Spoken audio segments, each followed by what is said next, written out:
10절까지의 말씀입니다. 우리 다 같이 일어나서 하나님의 말씀을 함께 봉독하도록 하겠습니다. 마가복음 11장 1절에서 10절의 말씀을 우리 다 같이 함께 봉독하겠습니다. 시작. 그들이 예루살렘 가까이 와서 감난산 벳바게와 베다니에 이르렀을 때에 예수께서 제자 중 둘을 보내시며 이르시되 너희는 맞은편 마을로 가라. 그리로 들어가면 곧 아직 아무도 타보지 않은 나귀 새끼가 매어 있을 것을 보리니 풀어 끌고 오라. 만일 누가 너희에게 왜 이렇게 하느냐 묻거든 주가 쓰시겠다 하라. 그리하면 즉시 이리로 보내리라 하시니 제자들이 가서 본즉 나귀 새끼가 문 앞에 거리에 매어 있는지라. 그것을 푸니 거기 서 있는 사람 중 어떤 이들이 이르되 나귀 새끼를 풀어 무엇 하려느냐 하매 제자들이 예수께서 이르신 대로 말하매 이에 허락하는지라. 나귀 새끼를 예수께로 끌고 와서 자기들의 겉옷을 그 위에 얹어 놓으매 예수께서 타시니 많은 사람들은 자기들의 겉옷을 또 다른 이들은 들에서 벤 나뭇가지를 길에 펴며 앞에서 가고 뒤에서 따르는 자들이 소리 지르되 호산나 찬송하리로다. 주의 이름으로 오시는 이여 찬송하리로다. 오는 우리 조상 다윗의 나라여 가장 높은 곳에서 호산나 하더라. 아멘. 이 시간에는 나귀와 종려나무라는 제야의 말씀으로 담임 목사님께서 말씀 전해 주시겠습니다.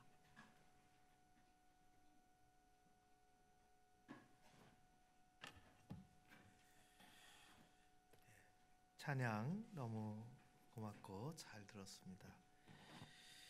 오늘은 종려주일인데 아까 찬양을 할 때 주의 보호자로 나아갈 때 어떻게 나아갈까 그런 찬양 들었어요.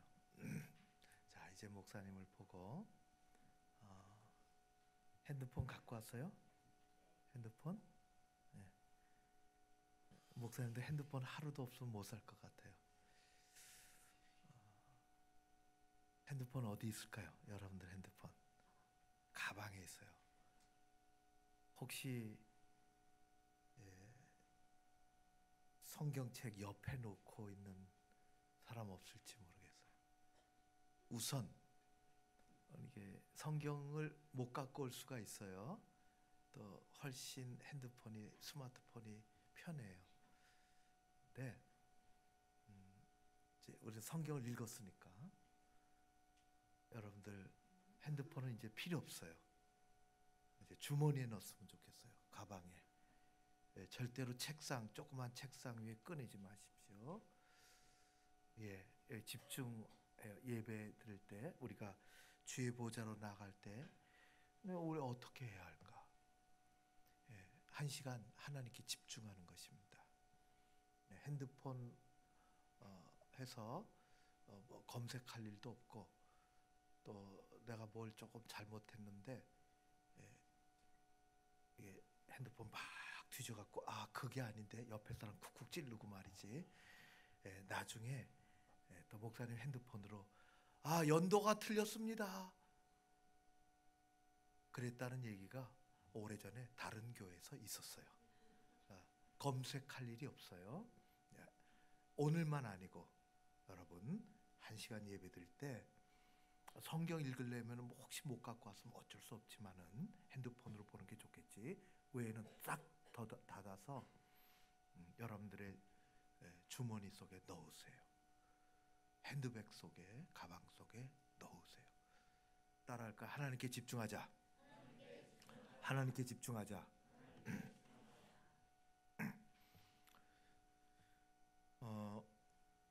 오늘은 종려주일입니다. 잘 알죠?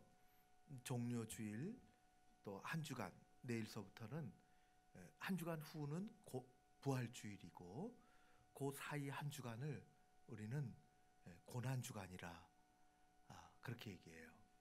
고난주간에 우리 새벽기도 하지요. 교회에서 뭐 청년들이 참 새벽잠이 많아요. 목사님도 마찬가지예요.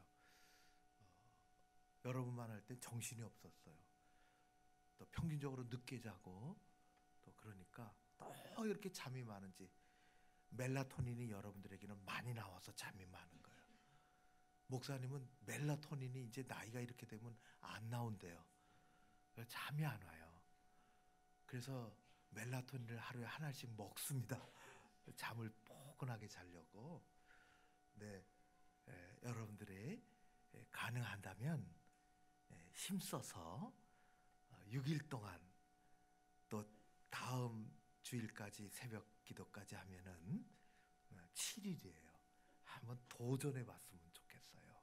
새벽 기도에 우리 청년들이 나오면 목사님이 보여요. 이렇게 교구별로 앉았을 때도 그렇고 참 기분이 좋아요. 그것도 억지로 할 수 없는 거지. 새벽을 한번 한 주간 동안은 내가 깨워보자, 깨보자. 또 우리 리더끼리 서로 연락을 하고 그랬으면 좋겠습니다. 여러분들에게 새벽 기도하는 그 본문을 메모할 수 있도록 했어요. 그 표지 주제가 뭐지요? 맨 앞에 예수 내 삶의 이유예요. 네, 여러분들은 왜 삽니까?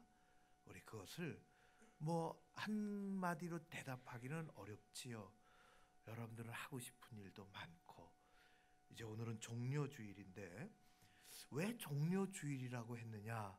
오늘 말씀의 제목이 나귀와 종려나무 이렇게 했어요. 우리나라에서는 두 가지가 보기가 쉽지는 않아요. 그런데 지금도 이 시점에서 이스라엘에서는 보기 쉬운 것들이에요. 나귀가 지금 존재해요. 우리나라에는 지금은 나귀 보기가 어려운데 길거리 가다 보면 지금도 나귀가 있어요. 나귀라고 하는 것은 말같이 크지 않죠. 작고 어른이 올라타면 발이 질질질질 끌릴 정도로 그 대신 아주 강인한 동물, 가축으로 분류되는 그런 동물이죠. 종려나무도 이스라엘에서 우리에게는 그리 흔치는 않지만은 아열대 지방에서는 굉장히 흔한 나무고 그래서 오늘 사실은 다른 설교를 하려고 제목을 여러분들에게 우리 목사님에게 이렇게 줬다가 이 작년 목사님이 아까 설교할 때 제목은 어린 나귀 곁에서라는 건데요. 제목이 그렇게 모두를 다 좌우하고 그런 것은 아닙니다. 거기 한번 읽어볼까요? 1절 여러분들이 참 서서 읽는 모습이 참 좋으네요. 그것도 이렇게 서서 말씀을 앉아서 그렇게 하는 게 1절 같이 읽어볼까요? 시작. 그들이 예루살렘에 가까이 와서 감난산 벳바게와 베나니에 이르렀을 때 예수께서 제자 중 둘을 보내시며 이게 마지막 한 주간의 첫 번째 날이에요. 그 당시는 예수님이 언제 돌아가실는지 십자가에 언제 돌아가실는지를 아무도 모르고 그저 뭔가 예수님의 제자들이 뭔가 이 마음의 불안함과 예수님이 떠난다는 말씀을 하시고 내가 또 죽어야 된다는 얘기도 하시고 좀 뒤숭숭한 가운데 예수님이 예루살렘에 가까이 와서 감람산 나중에 여러분들 가볼 기회가 있을지 모르겠지만은 예루살렘에 가까인 곳에 감람산이라고 있어요. 우리나라 산같이 생각하면 좀 곤란해요.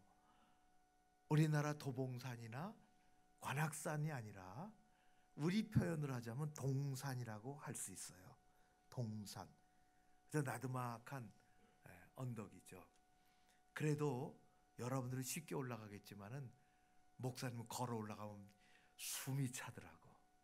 아무튼 그 정도로 그런 동산에 거기 감람산에 어디에 베단이라는 벳바게와 베다니 마을이 있었죠.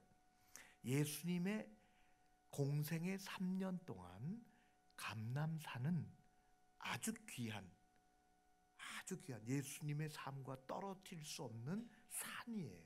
동산이에요. 예수님은 늘 기도하시면서 따로 기도처소가 다른 데 있지 않고 순간순간 기도하시지만은 감람산 어느 곳에 늘 찾아가셨어요. 기도처가 거기 있으셨던 거죠. 그리고 우리가 잘 아는 나사로, 죽은 자를 살리신 예수님의 기적이 일어났던 나사로의 가정도 감람산에 있었어요. 그리고 또 한센병에 걸렸던 시몬을 고쳐주셨는데 그것도 감람산 어디에서 있었어요. 마을들이 거기 있었으니까. 예수님이 십자가에 달리시기 전에 마지막 군사들에게 붙잡히시던 우리의 요일로 하면은 목요일 밤에 마지막에도 감람산에 가셔서 기도하셨어요. 예수님의 영혼의 처소라고 할 수 있죠. 십자가에 돌아가시고 부활하시고 40일 만에 사도행전 1장에 승천을 하실 때도 감람산 꼭대기에서 승천을 하셨어요. 그 마을에 거기 보니까 예수 제자 중에 둘을 보내시며, 제자들 12제자가 다 있었을 터인데 둘을 택하셨어요. 심부름 보내려고. 목사님은 초등학교 다닐 때 나도 정일권이 같이 심부름 좀 갔으면, 우리 담임 선생님이 늘 정일권 학생을 심부름 보내는 거예요. 여러분들은 그랬는지 안 한지 모르겠는데 중학교 때도 그랬어요. 고등학교 때는 좀 크니까 괜찮은데 초등학교 다닐 때, 중학교 다닐 때 나도 좀 선생님이 누구 와 심부름 좀 해, 가서 백목도 갖고 와, 뭐 교무실에 가면은 출석부 거기 있는데 그 밑에 뭐가 있으니까 갖고 와, 그렇게 날 좀 불러서 심부름 시켜줬으면 하는 생각이 있었는데 한 번도 그렇게 해본 적이 없어요.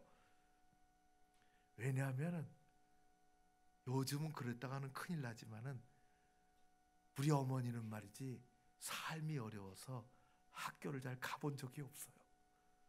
그러니까 학교를 좀 다녀봐야 우리 아이도 눈에 띄고 그렇게 되는데, 아무튼 예수님은 심부름 시키려고 그래요. 지금 여러분들은 지금 어떤지 모르겠어요. 여러분, 예수님이 여러분들을 찾으신다면 여러분들은 어떻게 하시겠어요? 예수님 심부름 시키겠다면 여러분들은 어떻게 하겠어요? 하나님의 방법은 사람이에요. 따라할까요? 하나님의 방법은 사람이다. 사람이에요. 예수님은 그래서 오시자마자 사람을 찾으셨어요. 베드로도 부르시고 요한도 부르시고 나다나엘도 부르시고. 예수님의 방법은 사람이에요. 여러분, 세상을 누가 바꿉니까? 경제일까요? 정치일까요? 한 사람이 바뀌어집니까? 죄가 사해집니까? 하나님의 방법은 그때나 지금이나 사람이에요. 여러분들이에요. 나는 지금 하나님이 많이 심부름 시켜주셨으면 더 좋겠어요.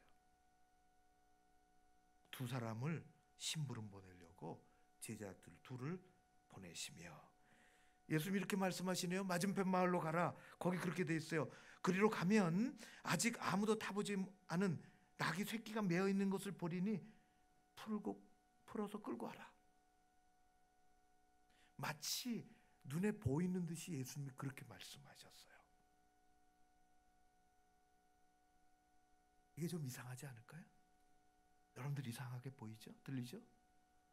아니, 주인이 있는데 가서 새끼를 끌고 오라니? 그럼 어떡해요?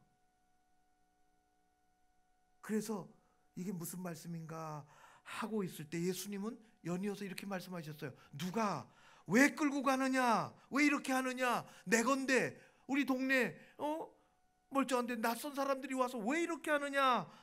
그거 물으면 3절에 그렇게 되어 있네요. 주가 쓰시겠다 하면 내줄 거라. 그런 거예요. 우리 마음에 두 가지가 걸려요. 그러죠? 하나는 멀쩡하게 제자들에게 나귀 새끼, 예수님 것도 아니고 제자들 것도 아닌데 내가 미리 다 섭외해 놨으니까 다 우리 이렇게 얘기 다 해놨으니까 가라 그런 얘기도 아니고 두 가지가 걸려요. 근데 어떻게 했죠? 결국 갔어요. 여러분, 우리는 사회 속에서 살아가요. 우리는 논리를 따라가죠. 그리고 정해진 사회나 이런 길이 있어요. 회사에 입사하려면 회사의 과목을 공부해야 되고 점수를 잘 1점이라도 더 받아야 그 커트라인 선상에 있으면 되기도 하고 안 되기도 하는 거예요. 그런데 여러분, 하나님의 방식은 그렇게 하지 않아요. 점수를 내 가지고 서열을 쫙 매겨서 끊지 않는다고요. 하나님의 방식은 아주 독특해요. 그것은 오래전에 구약서부터 지금까지 마찬가지예요. 하나님의 일은 언제 일어나느냐? 점수가 1점, 2점 매겨지고 사회에서 이 공부하던 이성, 논리 이것만 가지고 하나님의 일은 일어나지 않아요. 절대로 일어나지 않아요. 세상에서는 그런 일로 세상이 진행이 되는 거예요. 불합리하면 안 되죠. 합당하게 납득이 돼야 된다고. 근데 하나님의 방법은 그것을 뛰어넘는 거예요. 하나님은 언제나 그 방식을 뛰어넘으셨어요. 그것을 우리는 순종이라 그렇게 얘기해요. 우리가 다 이해 안 되는 방식들을 하나님은 갖고 계세요. 하나님은 우리가 세상에서 학교에서 또 공부하면서 익혔던 그런 논리 속에서만 일하시는 분은 아니세요.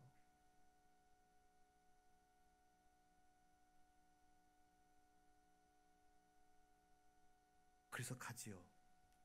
풀어오려고 하니까 아니나 다를까 주인이 동네 사람이 나타나서 왜 남의 나귀를 끌고 가려고 하느냐고 그렇게 됐어요. 이거 점도둑으로 몰리기 쉬운 거예요. 그럴 때 예수님이 가르쳐 주신 방법을 했어요. 참 이해가 되지 않는 순종이 일어나는 거예요. 주님께서 쓰시겠다 하라. 그렇게 얘기하셨습니다. 이 사람이 무슨 성령에 뭐가 감동이 됐든지 하늘의 음성을 들었든지 여러분 베드로에게 시몬 베드로에게 그물을 내버려두고 나를 따르라 예수님 그렇게 말씀하셨어요. 그렇게 따를 사람이 있을까요? 우리가 가지고 있는 인생의 경험 많지는 않지만은 논리 세상적인 그 어떤 것에 하나님은 그 안에서만 일하시는 분은 아니시라는 거예요. 여러분들을 심부름시키기를 원하세요. 여러분들은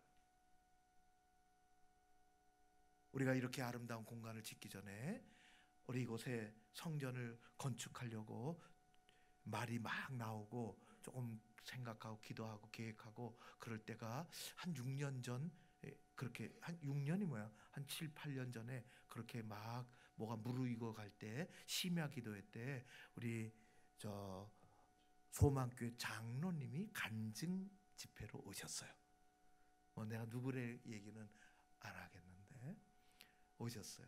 그렇게 오시면은 당신의 삶을 장로님이 이제 자기 어떻게 거듭났습니다. 옛날에는 불교 신도의 회장이었습니다. 탁월하게 그렇게 열심을 가지고 있던 분이 제가 어떻게 예수를 믿게 됐으며 하나님을 어떻게 알게 됐으며 그 곤란과 환난과 사업이 망해가고 그런 속에서 어떻게 하나님을 다시 붙잡았으며 사업을 어떻게 이런 간증을 하려고 오셨죠. 그 당시는 이미 어떤 유력한 화장품 회사의 회장이시로 오셨죠. 교회에서는 조그마한 헌금을 사례 봉투를 마련해서 드리는데 그분은 안 받으시고 나도 깜짝 놀랐는데 역으로 내게 봉투를 내미셨어요. 무슨 봉투입니까? 아, 내가 듣자 하니 교회에서 건축을 앞으로 한다는데 내가 제일 먼저 헌금을 하겠습니다. 1,000만 원이 거기 담겨져 있었어요. 목사님 처음이었어요. 내가 사례 봉투를 드려야 되는데 그분이 봉투를 가지고 오신 거예요. 그분의 책 이름이, 책을 나중에 썼는데 그 책 이름이 주께서 쓰시겠다 하라 였습니다. 세상에서 많이 읽혀졌던 책이에요. 자신의 실패와 모든 고난 속에서 하나님을 붙잡고 일어섰던 그 은혜로 주께서 쓰시겠다 하라, 주께서 쓰시겠다고 하면 나는 드립니다. 그런 거예요. 세상의 논리로 이해가 됩니까? 여러분, 예수님은 그렇게 마련된 어린 나귀를 타셨어요. 그리고 올라가시는 것입니다. 특이한 심부름을 통해서 하나님 예수님은 나귀를 타게 되셨죠.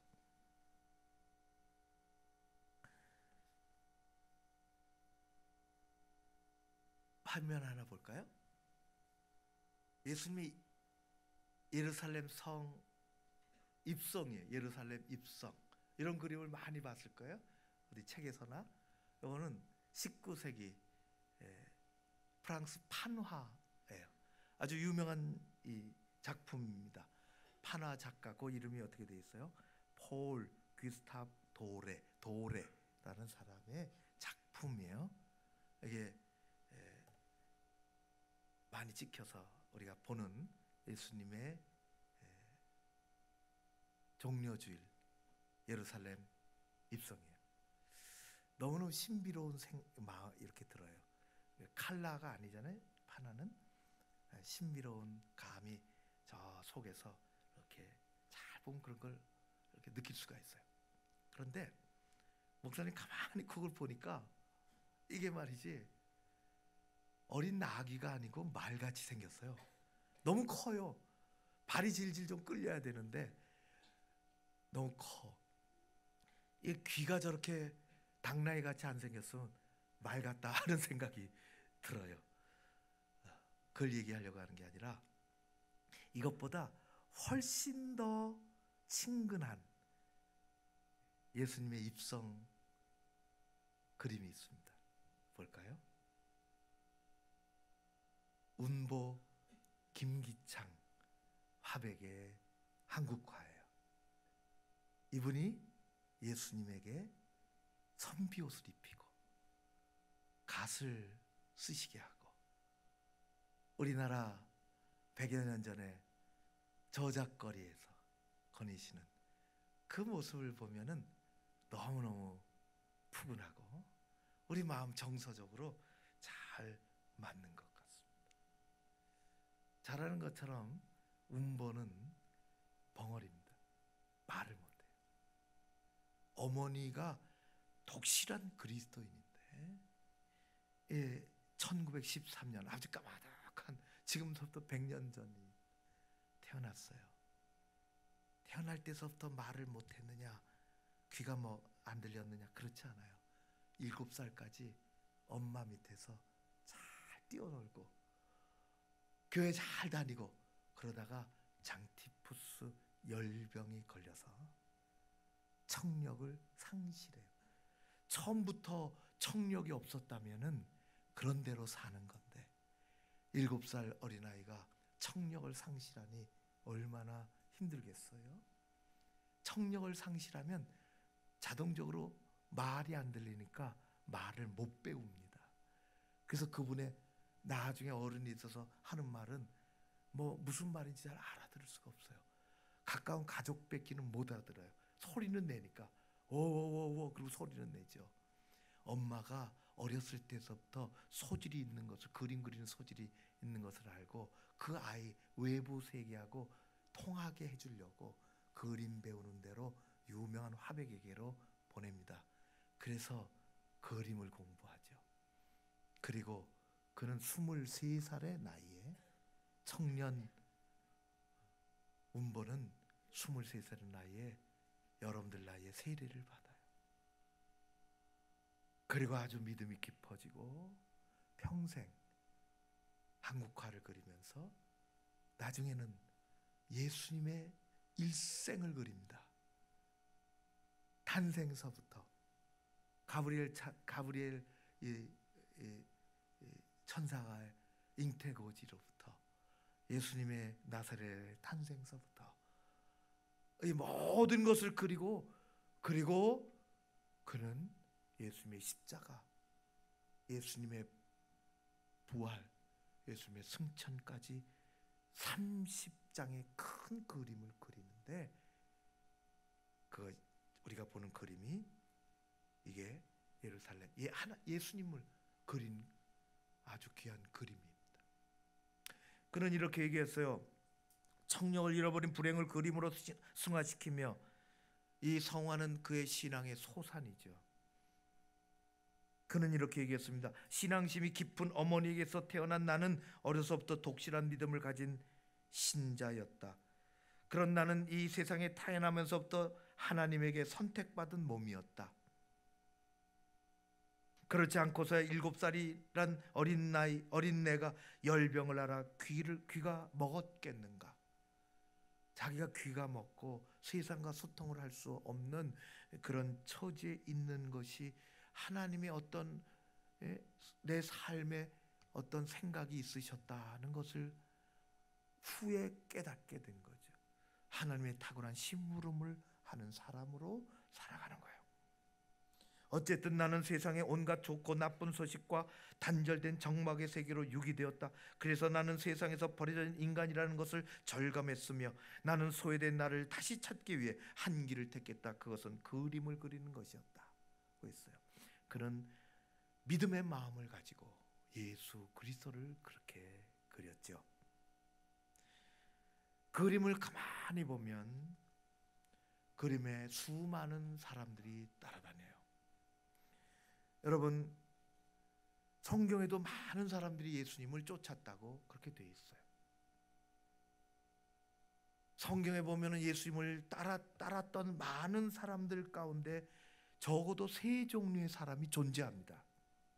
이 안에도 이제 그림 뭐 안 봐도 될 것 같아요. 이 안에도 적어도 우리가 가까이 다가간다면, 나귀 곁으로 가까이 다가가서 예수님 가까이 있다면 그 안에 3종류의 사람이 존재한다는 것을 우리도 알게 돼요.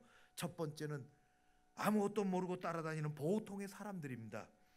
성경에서는 이 사람들을 특별히 가르쳐서 무리라 그렇게 얘기했어요. 무리지어 다닌다는 거예요. 무리의 사람들은 다른 게 없어요. 호기심이 이들에게는 작동을 하는 거예요. 호기심, 특별한 생각이 따로 없습니다. 궁금증이 있으면 따라가는 거예요. 누가 뭐라 그러면 따라가는 거예요. 그랬다 순간 흩어집니다. 그들에게 작용하는 것은 믿음이 아니라 군중심리예요. 이 세상이 군중심리 때문에 진행되는 일들이 얼마나 많은지 몰라요. 가치관이 상실이 되고 자기의 뜻이 없으며 세상에서 어떻게 하는지 군중심리, 그 중에 하나는 유행이라는 거죠. 유행이라는 거예요. 누군가 종려나무 가지를 꺾어서 예수님 앞에서 환호를 하면은 자기도 그 종려나무 가지를 하나 좀 줄 수 없냐고, 그런 사람들이에요. 누군가가 겉옷을 벗어서 자리에 이제 가는 길에 펼치면 왜 그러는지 이유도 모르고 그냥 아무 생각 없이 자기도 옷을 벗어서 그렇게 해보고 싶은 사람들. 이 사람들은 언제 어떻게 바뀔지 모릅니다. 이 무리들은 언제나 예수님 주변에 있었어요. 예수님하고 예수님의 긍휼의 구원의 대상자지 예수님의 심부름하는 사람들은 아니었습니다. 언제 어떻게 군중심리가 바뀔지 모르죠. 무리는 다시 언젠가는 돌을 들어 던질 수도 있고 십자가에 못 박으라고 큰 소리 칠 수도 있어요. 또 다른 무리를 우리는 예수님 곁에 가면 볼 수가 있습니다. 그것은 바리새인들과 같은 종교인이었습니다. 그들은 자기네들이 만든 켜켜이 쌓아놓은 오래된 왜곡된 전통이라는 걸 가지고 있었어요. 생명력이 없는 계율이죠. 그들은 신앙생활을 하는 게 아니라 종교 생활을 했어요. 종교는 생명이 없습니다. 형식입니다. 우리 청년들은 그 마음속에 여러분 우리 안에 생명력이 있어요. 그 생명은 하늘에서부터 오는 거예요. 그 종교에는 생명이 없죠. 따지기는 따질 수 있는, 지적은 할 수 있어요. 그러나 여러분, 은혜와 생명은 아버지께로부터 오는 거예요.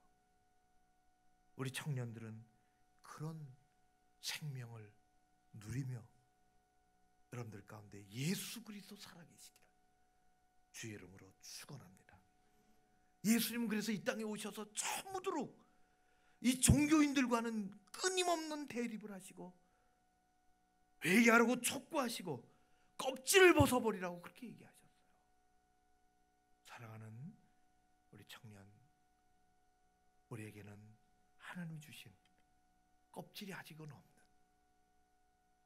아직은 우리 안에 찬양을 부르면서 눈물도 나고 우리 안에 생생한 하나님의 은혜가 가득히 자리 잡게 될 줄로 믿습니다. 세 번째 부류는, 어린 나귀 곁에 세 번째 부류는 전혀 다른 부류예요. 그들은 예수님을 따라가는 사람들입니다. 그 중에는 제자들도 있었으며 예수님을 만나서 그 인생이 바뀐, 눈을 뜬 사람도 있었으며 귀가 열린 사람도 있었으며 병을 고침받은 사람도 있었으며 은혜를 입은 사람도 있었으며 영혼의 갈급함을 가지고 하나님을 사모하며 예수 뒤를 따랐던 사람들도 있습니다. 우리 모두가 거기에 속해 있는 사람이 되어야 할 줄로 믿습니다. 예수님은 그런 사람들에게 심부름을 부탁해요. 십자가를 이야기합니다. 십자가를 따르라고 말씀하십니다. 어린 나귀와 나무 십자가는 아주 비슷합니다. 왜냐하면 둘 다 볼품이 없다는 거예요. 어린 나귀를 타신 예수님, 나무 십자가를 지신 예수님, 그분도 볼품이 없으셨어요. 이사야 53장에 아주 외모가 볼품이 없으셨다 그랬죠. 우리가 외모를 보고 좋아할 것은 하나도 없다 그랬어요. 그러나 예수님은 이 두 가지를 사용하십니다. 어린 나귀도 예수님이 위대한 도구로 사용하시고 나무 십자가도 사용하시죠. 이 어린 나귀를 타고 발이 땅에 끌린에도 불구하고 저 형식주의자들이 남아있는 그곳으로 올라가시는 거예요. 그리고 며칠 후에 나무 십자가를 지고 성문 밖 갈보리 언덕으로 가시는 것입니다. 여러분, 우리 모두는 예수님을 따르는 사람들이에요. 이 생명과 은혜가 여러분들, 우리 청년들 가운데 가득하기를 간절히 기도합니다. 여러분들이 하나님께서 필요로 하시는 여러분들의 삶 속에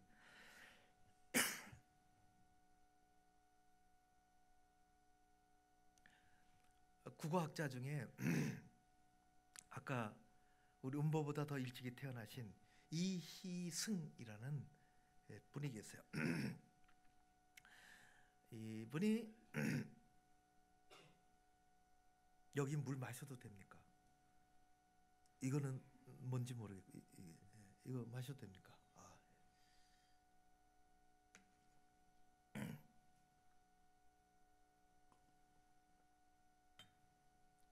그분이 쓴 수필 중에 딸깍발이라는 게 있어요. 딸깍발이. 아유 참 우리말 같긴 한데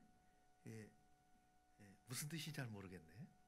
내용은 남산골 샌님 얘기예요. 샌님. 샌님은 아는가 그런 말? 생원. 옛날에 속과 합격하고 또 그냥 일반적으로 공부를 했고 행실은 좀 조용하고 점잖고 그걸 생원이라 그랬어요. 거기서 유래된 말이 샌님이에요. 샌님. 이 남산골 샌님은 당파 싸움을 싫어해서 벼슬을 포기하고 고향에 내려와서 사실은 자기 얘기예요. 그 사람의 별명이 남산골 샌님이었어요. 이 샌님, 생원을 후대에는 아주 점잖은 선비 그런 사람을 불렀죠. 권모술수 편법이 난무하는 시대에 동조하지 않고 남산골 샌님은 그래서 벼슬에 나가지 않았습니다. 그렇게 되니까 자기 고향 동네에서 남산골에서 사는데 생활은 당연히 어렵죠. 너무너무 어려운 거예요. 벼슬이라도 해야 나라의 녹봉을 받고, 그런데 이게 그러고 있으니까 그래서 너무너무 생활이 어려워서 궂은 날이나 이 날씨 좋은 날이나 이 신을 못 신고 남학신을 신었어요. 나무로 깎은 남학신 신고 가다 보면은 딸가닥 딸가닥 소리가 나니까 그래서 딸깍발이라는 별명을 얻게 됐죠. 살림이 어려워요. 이런 내용 중에 이런 것이 있어요. 잘 들어봐요. 겨울이 오니 뗄나무가 있을리 만무하다. 동지설상 삼척 냉돌에 변변치 못한 이부자리를 깔고 누웠으니 사뭇 뼈가 저려 올라오고 다리 팔마디마다 오도독 소리가 나도록 온몸이 고다오는 판에 사지를 웅크리대로 웅크리고 안간힘을 꽁꽁 쓰면서 이를 악물다 못해 박박 갈면서 하는 말이 요놈 요 괘씸한 추일한 놈 같으니 내가 지금은 이렇게 기승을 부리지만은 어디 내년 봄에 두고 보자. 그렇게 봄이 오면 두고 보자 그거예요. 세상 권력에 물들지 않고 세파에 휩쓸리지 않으며 세상의 어려움과 추위를 곳곳하게 이겨나가는 이 딸깍발이 남산골 샌님. 예수님은 우리에게 그것을 가르쳐 주셨어요. 세상에 휩쓸지, 권세에 휩쓸리지 말라고. 우리는 그 십자가 정신으로 살아가는 이 시대 하나님의 우리 귀한 자녀들로 세움받아 나가는 것입니다. 우리 고난주간 동안에 예수님의 십자가를 더 가까이 바라보는, 예수님 가까이 가는 거예요. 우리 어린 나귀 새끼 겉을 따라가서 예수님을 바라보는 것입니다. 주님 타고 가신 나귀 곁에서 겸손하신 주님을 보고, 세상은 말을 타려고 그래요. 세상은 말을 타서 남보다 더 높아지려고. 그러나 예수님은 우리를 사랑해 주시고 우리를 구원하시기 위해서 나귀를 타시고 나무 십자가를 지셨죠. 그리고 따라오래요. 우리 청년들 마음속에 예수님을 따라가고 주님의 사랑이 가득하고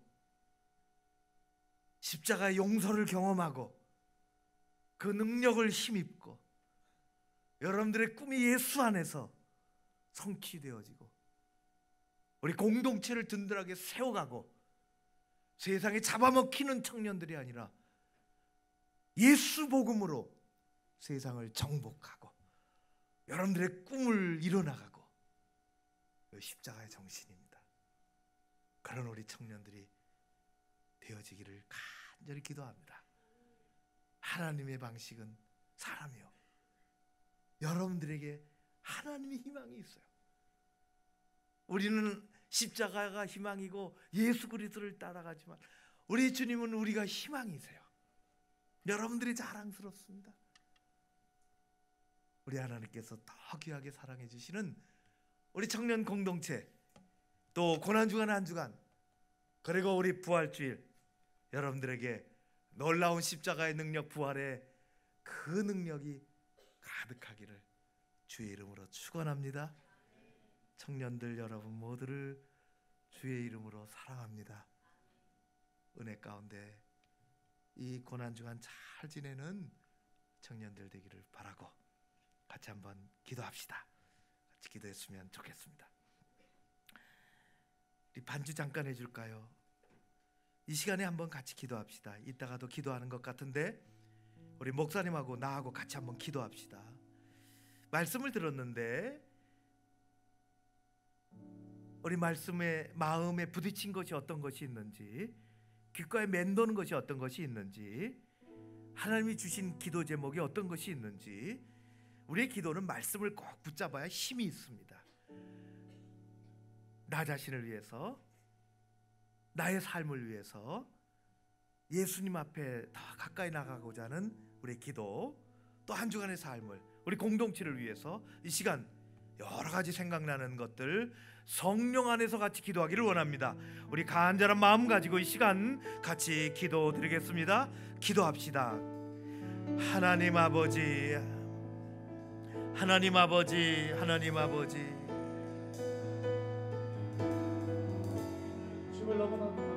하나님 아버지 고맙고 감사합니다. 예배 가운데 우리 모두를 불러주신 것을 감사드리나이다.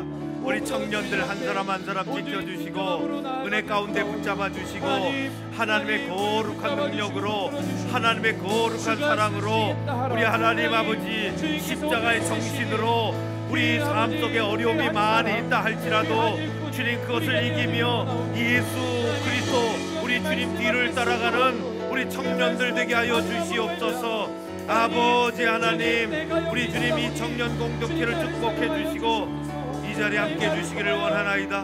하나님 아버지